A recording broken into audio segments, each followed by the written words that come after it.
Ассалаумағалейкум достар. EGOV жүйесінде ECP'сіз қалай оңай кіретін жолды айтамын. Біз айтатын жол, яғни QR код арқылы.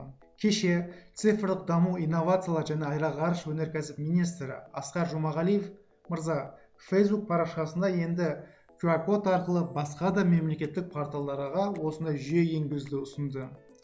Енді ECP'сіз емін-еркін кіре аласыз, қолтаңба қоя аласыз. Ешқандай парольді есте сақтаудың қажеті жоқ. Алдымен EGOV порталын ашып аламыз. Войти деген мәзірді басамыз. Бізге керек мәзір QR код.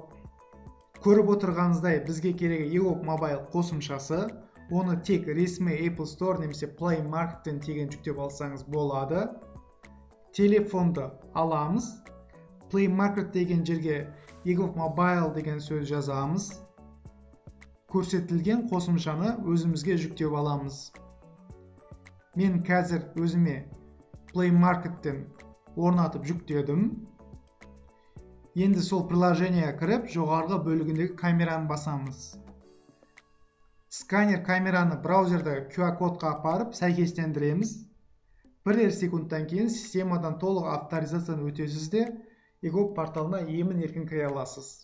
Міне, біз EGOV порталына ECP'сіз, парольсіз оңай кірдік, жүйкемізді сақтадық.